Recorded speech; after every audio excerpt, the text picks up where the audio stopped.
Bonsoir à tous, ravi de vous retrouver pour cette nouvelle petite vidéo. Comme je vous l'annonçais tout à l'heure sur le direct du groupe Auteur Blogueur Lecteur du Sud, je vais vous lire la nouvelle de Guillaume Coquery qui s'intitule Le Prisonnier et qui est donc présente dans le recueil de nouvelles 100% thriller, mais pas que. Que se passe-t-il? Que fais-je ici? Y a quelqu'un? Allumez! Oh bon sang que j'ai mal à la tête. Et mon bras qui est tout engourdi. Pourquoi ne puis-je pas le bouger? L'autre, ce n'est pas mieux. Je n'arrive pas à le déplacer d'un pouce. J'essaie une reptation lente de tout mon corps, comme un serpent fatigué, mais il n'y a rien à faire. Tout est sans effet. Je suis sur le dos, enfin je le pense. Mes jambes non plus ne se déplacent pas. Je demande, y a-t-il quelqu'un? Vous pouvez allumer la lumière, s'il vous plaît? J'implore, personne ne me répond. J'essaie de réunir mes idées, j'ai une migraine terrible. Ce n'est pas normal ce mal de tête. Ça me serre comme un étau au niveau des tempes et ça cogne, frappe, martèle derrière mon crâne. C'est comme un tambour. Non, plutôt comme une cuve vide sur laquelle on taperait et qui résonnerait. Oui, c'est bien cela le mot.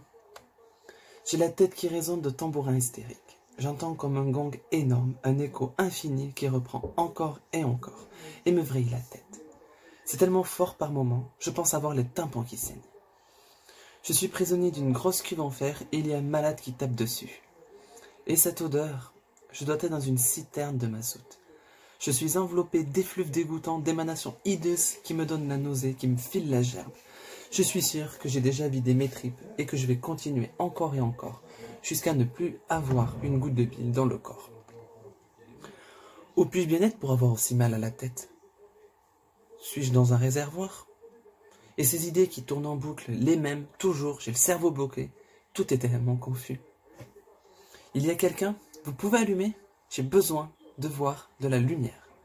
S'il vous plaît, allumez, je vous en prie, pitié, mais au moins, répondez-moi.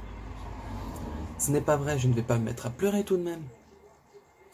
Je reconnais, ce n'est pas passé, moi. Je me suis ressaisi.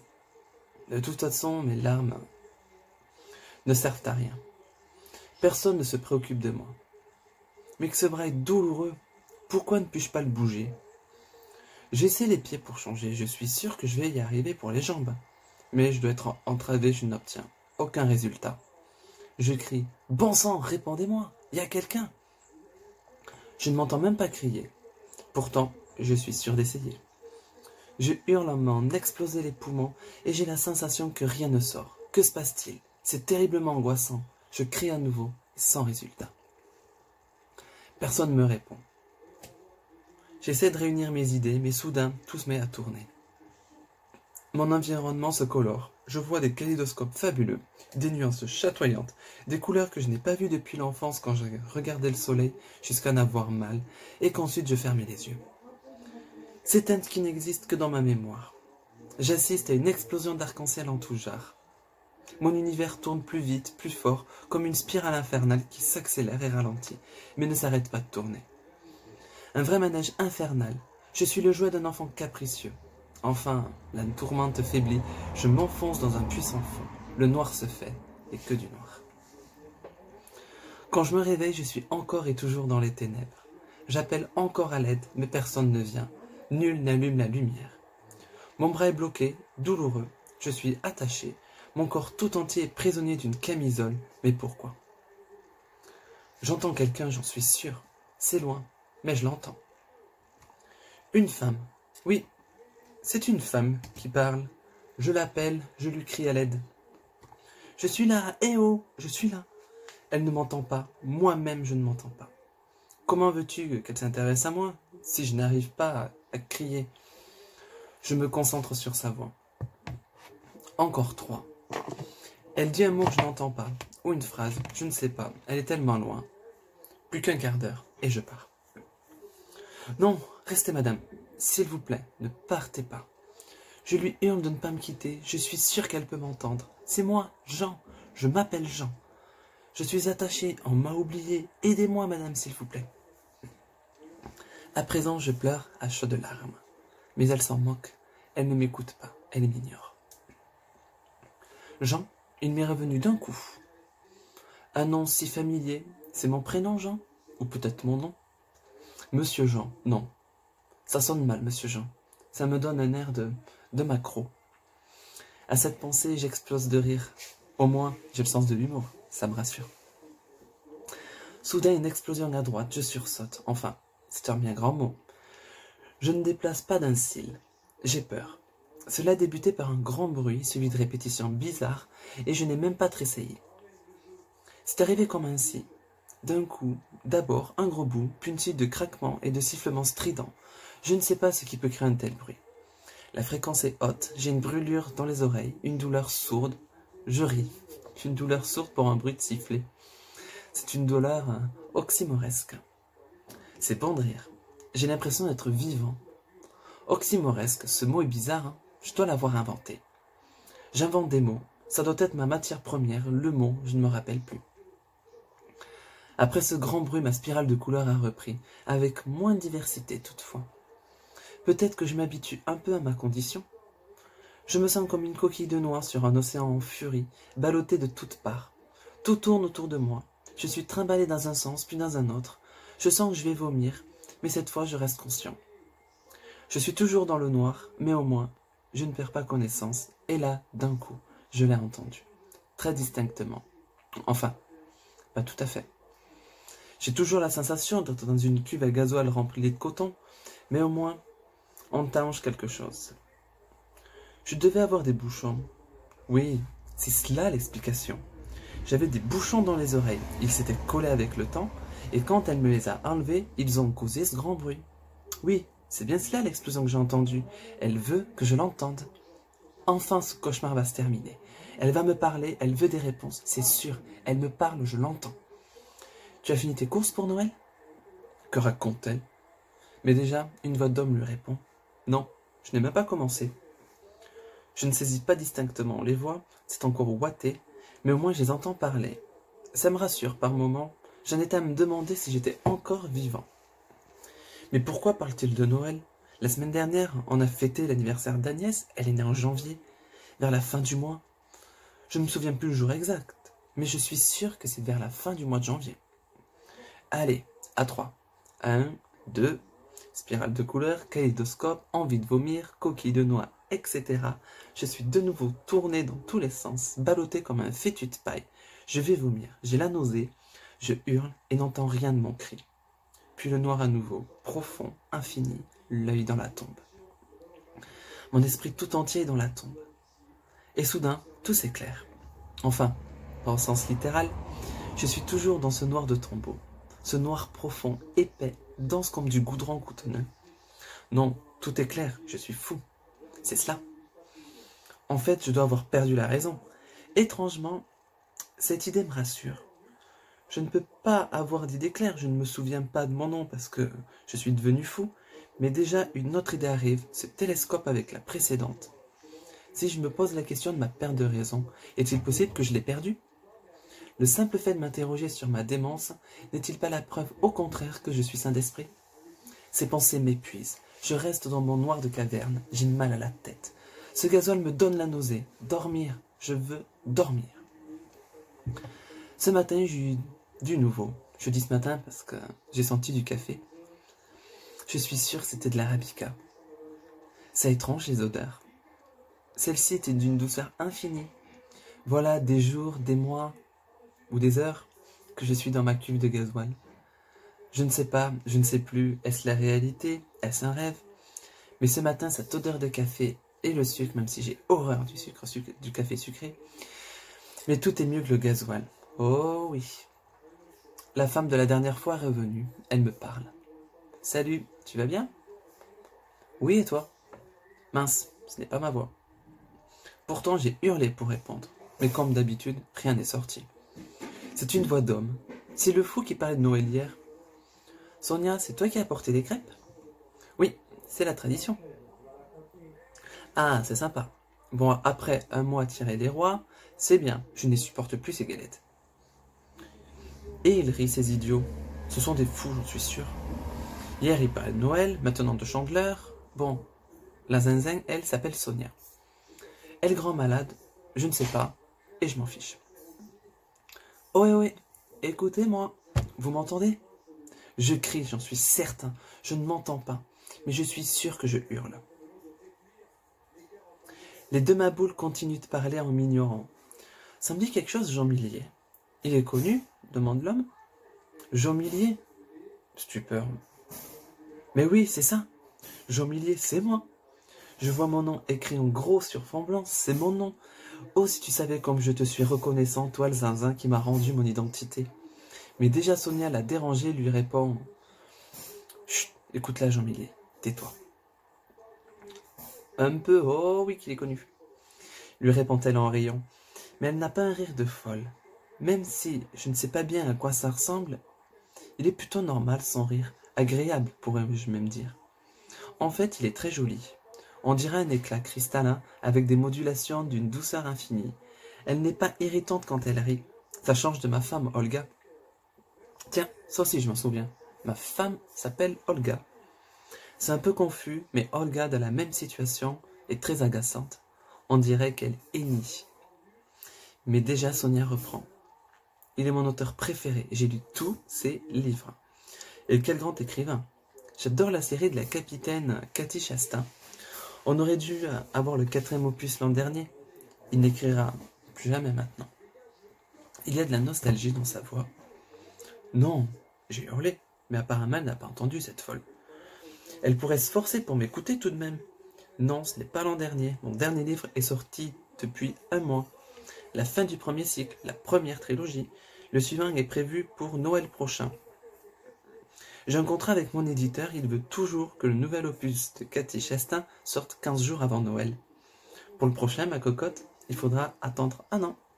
Et si tu me réponds, je te l'offrirai, ma cocotte. Voilà que Sonia l'a timbré, je la nomme de ce mot ridicule. Je pense que je perds la raison, moi aussi, non? Quel peut être l'idiot qui appelle sa femme avec un aussi joli rire que Sonia, ma cocotte? Mon bouquin, bon, en réalité, il est déjà presque terminé. Mais ça ne se finit pas comme ça, un livre. Ça se peaufine, ça se corrige. Tu as beau avoir un joli rire, tu l'auras comme tout le monde, le 15 décembre prochain, pas avant.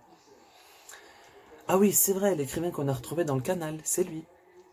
Oui, il a été agressé. Il est comme cela depuis, si ce n'est pas malheureux. Mais il s'accroche à la vie, semble-t-il. Oh, moi, il ne me manque pas. Je ne lis pas. Quel con, ce mec! Déjà qu'il était fou, en plus, il est con. Et qu'est-ce que c'est, cette histoire des canals? Je ne m'y promène jamais. J'ai horreur des eaux statiques. Et puis cela sent tellement le gasoil à côté des péniches. La dernière fois que je m'en suis approché, j'en avais la nausée. Bon allez, tu es prête? À 3. 1, 2, et c'est reparti. Le kaléidoscope se remet en branle. Mon univers se remet à tourner, la spirale de couleurs, mes visions de folie, l'envie de vomir. Je suis de nouveau une brindille au milieu des flots en furie. Ouf, ça s'arrête, et le noir revient. Mais le fou reprend sa distrib insipide. C'est le professeur Marty qui le suit. Non, le professeur n'a pas voulu. Comme il prend sa retraite le mois prochain, il a laissé les derniers dossiers. C'est le docteur Ballard. Mais le meilleur, c'est Marty. Hein. Ballard, c'est une buse, précise Sonia. Le reste se perd dans un nuage de coton. Je fais des efforts pour entendre, mais ça ne marche pas. Quelle misère. Au moins, je n'ai plus ce goût de gasoil. J'ai un peu moins mal à la tête. Mais j'ai toujours ce pensant de bandage sur les yeux. Il pourrait me l'enlever que je vois un peu la lumière du jour. Je ne sais pas si on est le jour ou la nuit. Bonjour, monsieur Jean, vous allez bien ce matin? Tiens, à qui est cette voix? Je ne la connais pas. Si tu crois qu'il va te répondre, ah lui, je le reconnais. C'est le fou de l'autre fois, celui qui parlait à Sonia. Elle rit. Oh, quel un rire désagréable celle-là. On dirait une porte mal graissée dans un couloir qui résonne. En plus, elle a des intonations de rire, comment dire, vulgaires.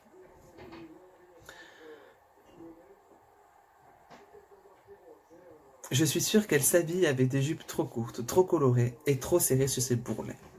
Elle a un rire à avoir une poitrine agressive qui doit te sauter au visage. Je l'imagine avec ses seins qui tressautent à chaque fois qu'elle se gosse, avec du blush étalé à la truelle, un trait d'eyeliner qui va jusqu'aux oreilles et du fard à paupières bleu canard passé à la spatule jusqu'à la naissance des cheveux. Rendez-moi ma Sonia, bordel! Elle a un rire si délicat. On pourrait croire qu'il prend naissance dans une source d'eau claire. Sonia, elle est sophistiquée, délicate. Elle s'habille de manière sobre et classique, mais pas comme celle-là. Hein. Cette morue, mais que dit-elle? Elle continue. Hein. On m'a dit qu'il fallait que je lui parle. Qui t'a dit ça? Une nommée Olga Millier. C'est sa femme, je crois. Une grande blonde. Ah oui, tu l'as vue, cette salope? Eh ben, tu as de la chance. Hein. Je crie. Non mais pour qui tu te prends, espèce de gros con? Traiter ma femme de salope? Non mais c'est le monde à l'envers ici. Les fous insultent les braves gens. Détache-moi et je te fais bouffer tes couilles, espèce de... Bien sûr, je ne m'entends pas crier. Ou plutôt oui, je m'entends dans ce qui semble être ma tête, mais pas dans mes oreilles. C'est très bizarre en fait. Un autre élément étrange dans ma vie. Je n'insulte pas les gens, je n'aime pas les grossièretés. Pourquoi est-ce que je me laisse aller à de tels écarts de langage? Je dois développer le machin de la tourette, je ne vois que cela. Pourquoi la traites-tu de salope? Demande la fille au rire vulgaire. Elle ne vient plus depuis que c'est un légume. Régis, on sent l'agacement dans sa voix. On ne dit pas légumes pour les patients. Et pourquoi on parle d'état végétatif? Ça veut bien être végétal, non? Donc, légumes. Justement, on ne dit plus végétatif, on dit « oui, je sais », mais quand on a diagnostiqué l'état très peu répondant, elle a arrêté de venir voir son légume de mari.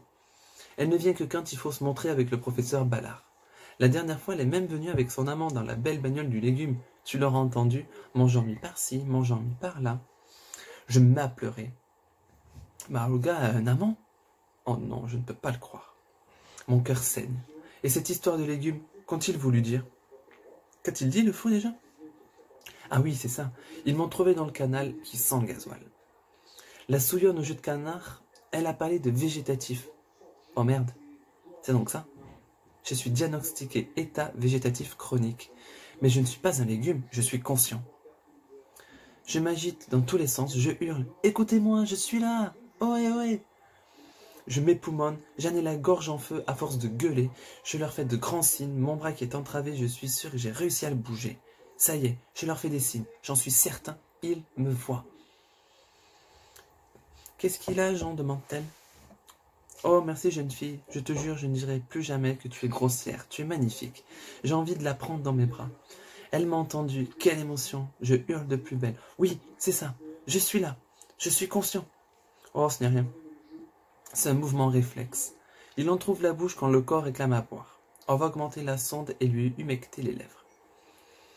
Tu ne veux pas que j'essaye une paille, comme avec le patient de la 12? Pas la peine, lui n'a pas la déglutition. Un vrai légume, je te dis. Je hurle, je les insulte, je pleure, je suis au désespoir. Je ne peux pas accepter. Ils ne peuvent pas me laisser ainsi, non. J'ai tout essayé, j'ai gueulé en perdre haleine, j'ai bougé mes bras comme un sémaphore, et tout ce qu'ils ont vu, ce sont mes lèvres s'entrouvrir. Je suis enfermé, prisonnier de mon propre corps. Je pleure, je crie, je vais mourir de peine. Allez, on termine la toilette à 3.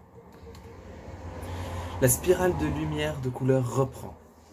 Kaléidoscope de folie, mon monde tourne sur ma coquille de noix balayée par ce fleuve monstrueux, ma rage, ma colère. Je n'ai plus assez de mots pour décrire ce que je ressens. Je suis un écrivain qui a perdu sa langue. Mon rire me fait oublier la nausée. Je la sens pourtant monter en moi, mais le trouble furieux qui me secoue prend le pas sur tout le reste. Je ne suis plus qu'un légume qu'on transplante, qu'on arrose, qu'on nourrit par une sonde.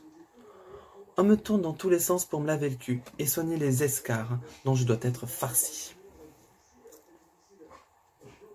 Le voilà, Jean Millier, le grand auteur de thriller, aussi bavard qu'une courgette. Voilà ce que je suis devenu. Un gros légume inerte et flasque, nourri par un pédoncule gastrique qui me rentre dans le bide. Mon temps se compte en spirale, en kaléidoscope formidable, en couleurs merveilleuses et pleines de nausées. Une toilette, un jour, une spirale. La séance de rafting se termine, le fleuve impétueux se calme, les nuances multiples s'éteignent. Je retrouve mon noir rassurant, je dors. J'entends un bruit à ma droite. Tiens, le fou est revenu. Il parle à la sagouine. J'ai nommé Daisy et lui Donald. Je n'ai pas capté leur nom, ou alors je ne m'en souviens pas. Ils disent des trucs insipides, leur vie semble être aussi creuse que la mienne. Elle compte. 1, 2, mon univers chavire, ma spirale de folie recommence, ma vie tourne autour de moi. Je commence à m'habituer à ce qu'on me mette les fesses à l'air pour la toilette. Je n'ai plus de nausée, j'ai oublié l'odeur du gasoil. Je sens presque tout mon corps à présent. C'est nouveau. Cela fait quelques dizaines de spirales lumineuses que je m'en suis rendu compte. Étonnamment, je trouve très bizarre de sentir à nouveau quelque chose, d'avoir conscience que j'existe vraiment et que je ne suis pas qu'un esprit qui divague quelques heures par jour, ou par semaine, ou par mois. Je ne sais pas très bien. Je sens le frôlement du drap sur mes orteils. C'est net, je le sens très bien. Parfois même ça me chatouille. Je sens le dent de Daisy quand elle me lave, la fraîcheur de l'eau qu'elle utilise. Je sais ainsi qu'elle me prodigue une toilette très poussée jusqu'au plus intime. Ma pudeur devrait avoir mal, mais en fait je m'en fiche, comme si ce corps ne m'appartenait plus. C'est étrange. Au final, je l'aime bien, Daisy. On est partis du mauvais pied tous les deux, mais elle est sympa. Son discours est crispant, elle a une voix de crécelle, elle grince quand elle rit, mais à part cela, elle est plutôt cool. Elle me parle avec gentillesse, je le sens. Ce n'est pas comme ce con de Donald qui m'appelle la courgette ou le légume. Enfin, c'est pareil. Ce matin, après ma dernière culbute colorée, elle m'a dit « On va se faire beau, monsieur Jean, c'est qu'on a de la visite aujourd'hui. » De quoi me parle-t-elle, Daisy? J'aurais pas de prévu. Il va me falloir me mettre une serviette autour du cou. J'ai bien peur de baver à table. Je ris comme un fou. Je m'en étoufferais tellement je rigole. Là, pour le coup, c'est sûr. Il est bon pour la camisole, le Jean Millier. Qui vient me voir? J'ai crié plus par habitude, mais bien sûr, je ne me suis pas entendu. Elle a entamé la toilette intime, mais encore un fait nouveau, je rougis. J'éprouve un sentiment qui me gêne. On va dire que... Mais oui, c'est ça, je sens du plaisir. Oh, ce n'est pas un feu d'artifice comme quand j'ai connu Olga, hein, mais c'est une sensation très douce, presque poétique. Daisy n'y voit pas de poésie. J'ai droit à une prestation de nettoyage complète, consciencieuse et professionnelle, sans qu'elle se doute du bonheur que je ressens. Tu as fini, Régis? On y va pour le remettre à plat? 1, 2... Mon bateau ivre repart dans sa sarabande infernale. Ma spirale kaléidoscopique clignote de lumière crue, explosive et colorée. Enfin ça se calme et je reviens au noir. Mais pas total. Je vois un peu de grisaille dans mon couloir de ténèbres. Un halo de nuages sombres, comme un ciel d'orage, lourd et menaçant. Mais de cette teinte triste, tout ce que je retiens est que pour obtenir du gris avec du noir, il faut ajouter de la lumière. Mon cœur danse la sarabande du bonheur. Je crois que j'aperçois une vraie lumière. Je reste éveillé. Ma chambre est calme depuis quelques secondes ou quelques heures, je ne sais pas bien. Quand on sent aussi peu de choses que moi, le temps est une notion assez vague. D'ailleurs, Daisy disait à Donald, alias Régis le Fou, que j'allais avoir du monde pour mon anniversaire. Ça ne s'arrange pas trop leur santé mentale à ces deux-là. Hier, il parlait de la Chandeleur et maintenant de mon anniversaire.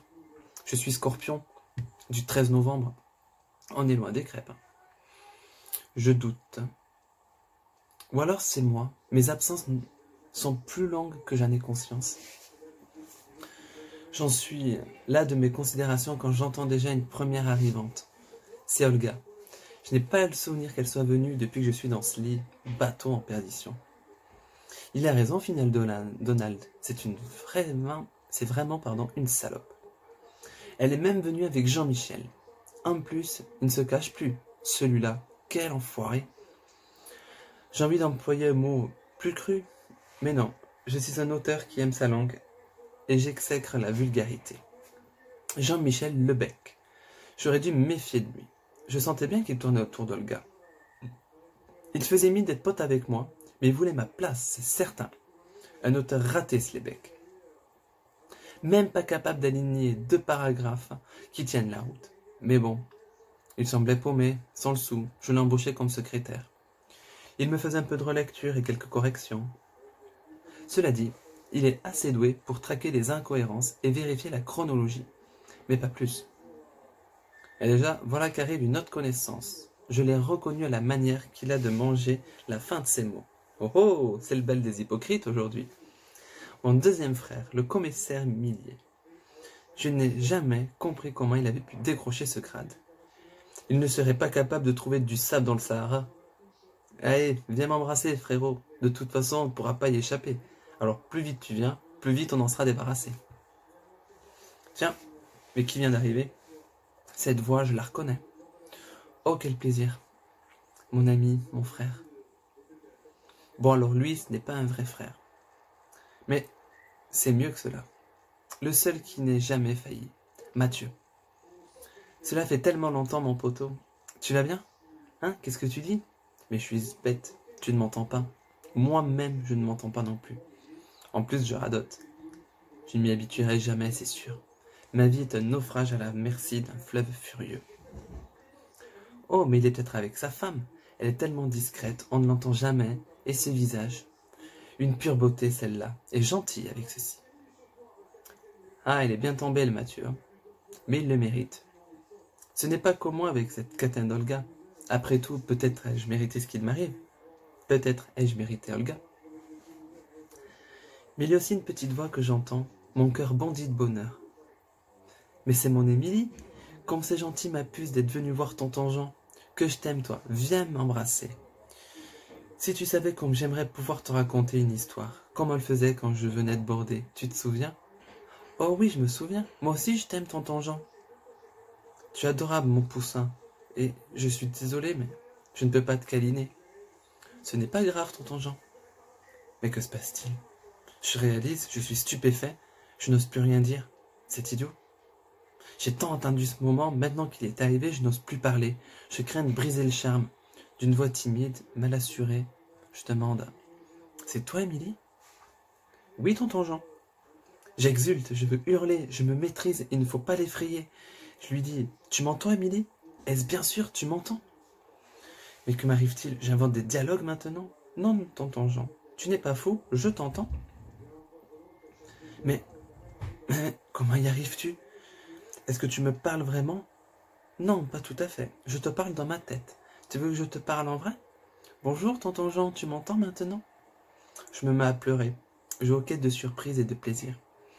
Dans ma tête, je danse. C'est une farandole de joie. Oh, ma petite, enfin quelqu'un qui m'entend. Il y a tellement longtemps que j'entends cet instant. Je ris et je pleure en même temps. Je suis submergé d'une déferlante de bonheur infini. Je ne me souvenais pas comme c'était bon de pouvoir parler à quelqu'un que l'on aime. Je l'entends par mes oreilles maintenant. Ma petite Émilie, ta voix a changé. Tu as grandi, tu as quel âge? J'ai 10 ans aujourd'hui, tu te souviens? On fêtait toujours notre anniversaire ensemble. 10 ans? Ce n'est pas possible. La dernière fois qu'on a fêté ton anniversaire, tu avais 7 ans. Je t'avais offert l'édition collector de Harry Potter illustrée et dédicacée. Oui, je me souviens, mais depuis le temps a passé, tonton Jean. 3 ans? Mais c'est impossible, cela ferait 3 ans que je suis dans ma coquille de noix à parler dans le vide. Peu à peu, les conversations se sont tues et tous ont regardé Émilie parler avec Jean Millier, le grand auteur dans le commun. Je pense que Olga vient caresser la tête de ma fille. Elle rit. J'entends ce rire de gorge. Je la visualise avec ses gros yeux, ses grosses narines et son rire chevalin. Comment ai-je pu me marier avec une bonne femme pareille? C'est vrai, j'étais encore inconnu et j'ai ainsi pu être édité chez son père. Un premier tirage à 30 000 exemplaires pour un inconnu, ça arrive une fois par décennie. Mais avec moi, ça a marché. Il a même fallu relancer un tirage, puis un troisième. 45 000 pour un premier roman, c'était inespéré. La gloire fulgurante, l'argent aussi. Maintenant, pour chaque livre que je sors, on tire direct. À 80 000. Bon, après cela, on s'est mariés. Et on n'a pas divorcé. On ne s'aimait plus beaucoup, mais un divorce était inconcevable d'après mon éditeur de beau-père. Alors on s'en est accommodé. Je fulmine. Elle va pas embêter mon Émilie, la Jolly Jumper. Olga continue de caresser la tête d'Émilie et lui dit « Ma puce, tu discutes avec un ami imaginaire ?» Je suis sûre qu'elle doit se croire spirituelle en plus. Non, mais laisse-la, cette gosse. Non, je parle avec tonton Jean. Il croit que j'ai encore 7 ans. Il est content de nous voir tous réunis. Oh, quelle est amusante, quelle imagination. J'envie la capacité d'émerveillement des enfants. Elle m'énerve, la bourrique. Bon sang, dis-lui, Émilie, qu'elle m'énerve, Jolly Jumper. Tonton Jean, il te demande de te taire, Jolly Jumper. Je ris. Oh, que c'est bien sorti, Émilie. La première fois que j'appelais Olga ainsi, on était en pleine dispute. Elle avait ri pour se moquer de moi. Je lui avais rétorqué que quand elle riait, elle ressemblait au canasson de Lucky Luke. Elle était furieuse, une vraie gorgogne. Oh, la tête qu'elle m'avait faite. 2 jours durant, elle ne m'avait plus adressé la parole. Mais je me ressaisis, la blague n'était pas bonne, je m'en excuse. Pardon, Émilie? Je n'aurais jamais dû te souffler ceci. C'est pas grave, tonton Jean. Clac. Je ne sais pas ce que c'est, mais ça a claqué, comme un coup de fouet. Personne ne dit rien, la tension est montée d'un cran. Je la sens palpable, l'air est chargé d'électricité, et maintenant c'est Mathieu qui s'en mêle. Non mais ça va pas, Olga, tu es folle? Qu'est-ce qui te prend? Pourquoi cette gifle? Ce n'est rien, papa, elle ne m'a pas fait mal. Olga bafouille, elle est désolée, elle n'aurait pas dû. Mathieu câline ma petite chérie.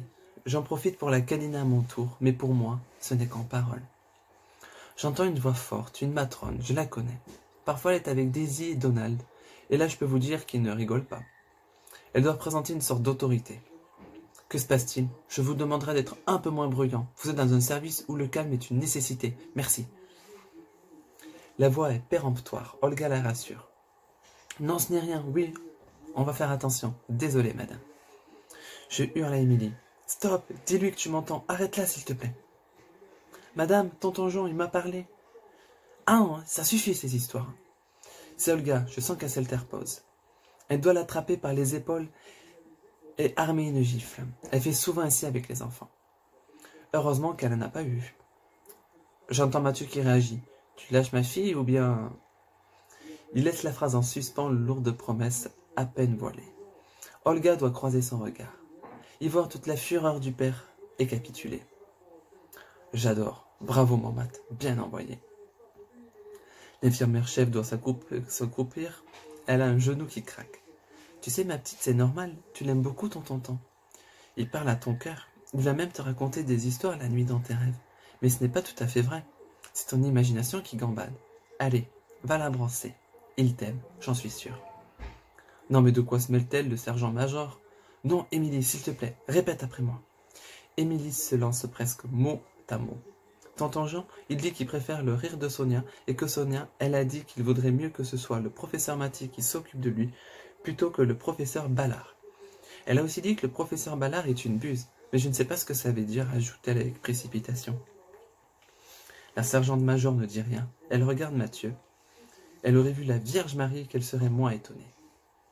Elle prend le téléphone et demande à parler au médecin de garde. Quand il arrive, elle chuchote avec lui un moment. Il semble pris d'une grande agitation. Émilie les interpelle. Mon tonton lui demande ce qu'il se passe. Il vous demande de parler plus fort parce qu'il n'entend rien. Il dit que ça l'angoisse quand vous chuchotez. Le médecin a le même air que l'infirmière l'instant d'avant. Elle reprend. Vous voyez, c'est ce que je vous disais. Vous ne vouliez pas me croire. Et le médecin a l'air de réfléchir et il demande. Et cette histoire de Sonia, vous êtes sûr que ce n'est pas une invention? Non, répond-elle. Elle s'est remise à chuchoter. Émilie lui jette un regard noir sans réfléchir.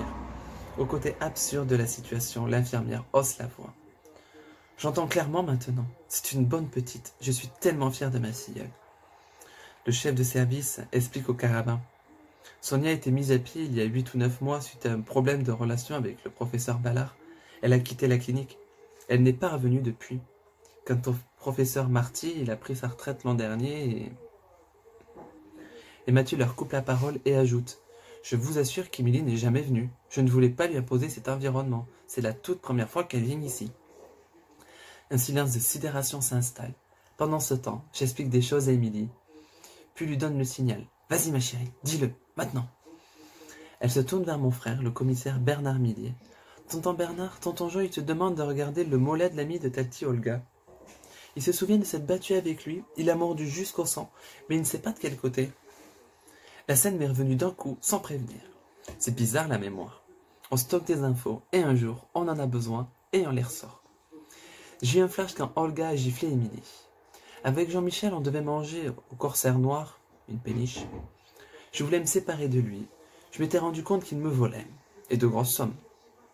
Le ton est monté, puis ça a commencé ainsi, par une gifle. Oh, il ne l'avait pas volé. Ensuite, on s'est battu. Au début, je ne faisais que me défendre, et puis j'ai compris qu'il voulait me tuer. Il m'a serré le cou fort, mais si fort. J'ai commencé à voir des flashs d'étoiles, les arbres devenaient souples, sa voix était plus lointaine. Je commençais à lâcher prise. Puis il s'est relevé et a commencé à me tirer vers le canal. J'ai compris qu'il voulait m'y noyer. J'ai eu son mollet à hauteur de tête, alors je l'ai mordu. Je suis sûr d'être allé très profondément jusqu'au sang. J'en avais le goût métallique. Cela doit encore se voir. Il a hurlé, il a pris une barre ou un bâton et il m'a frappé à la tête. Après, je ne sais plus. Ah, il y a un truc que je n'ai pas oublié non plus. Je lui ai arraché une chaîne qu'il portait au cou. Peut-être l'ai-je amené avec moi jusque dans le canal. Émilie a tout raconté d'une traite. Quelle gamine exceptionnelle. Et quelle chance j'ai d'avoir une filleule pareille.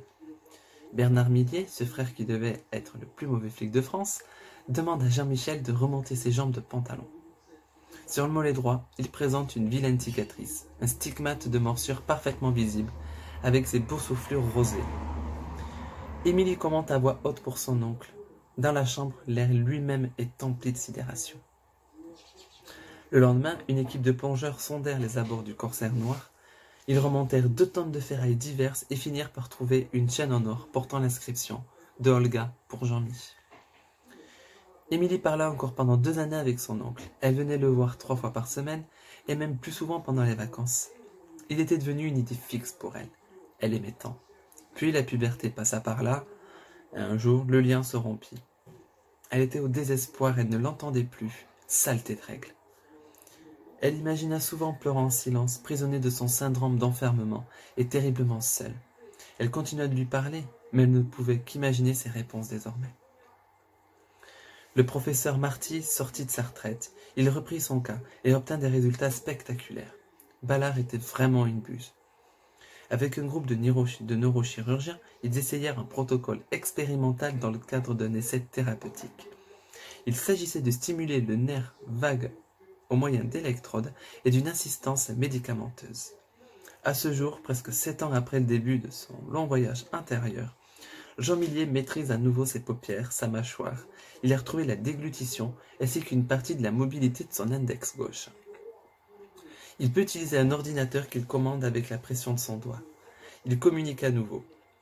Grâce à sa machine, il a surtout pu reprendre ses conversations avec son Émilie, celle qui l'a sauvée.